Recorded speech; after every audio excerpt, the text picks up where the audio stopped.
Irene left a mess. There was just not much you could do. It came in too quick. That hundreds of thousands of people up and down the East Coast will have to deal with for the weeks and months to come, including Dick Russo from hard-hit Connecticut. This is the water line here, which is about 3 feet up. Irene was a Category 1 hurricane, but calling it just a Category 1 is an injustice to its impacts.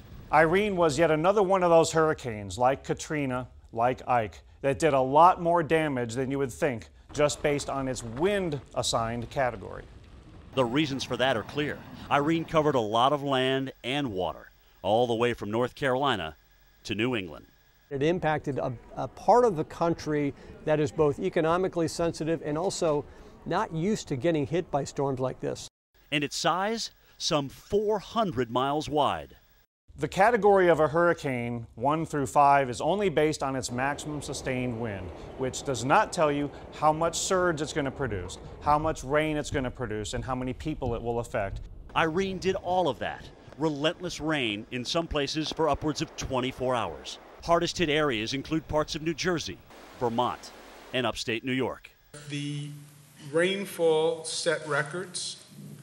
The flood levels have set records. And the amount of damage is devastating in some areas and will get worse before it gets better. The winds also downed untold numbers of trees and power lines, putting 6 million people in the dark. And tremendous storm surge. This large Category 1 went right over North Carolina, producing storm surge on the Outer Banks and into the Sounds, and then pushed all the water into the northeast U.S., causing storm surge in places that don't usually get it, like the coast of Connecticut and Long Island Sound, and even a bit of a storm surge into New York City.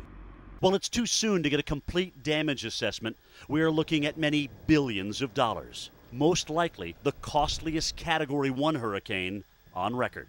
But there's a small bright spot when it comes to the economics. The good news is no spike in gasoline prices. The bad news is the decrease of gas prices that we've been experiencing is going to level off, and we're going to maintain these current levels at least for the next couple of weeks. But no doubt about it, Irene definitely proved to be a dangerous and deadly cyclone.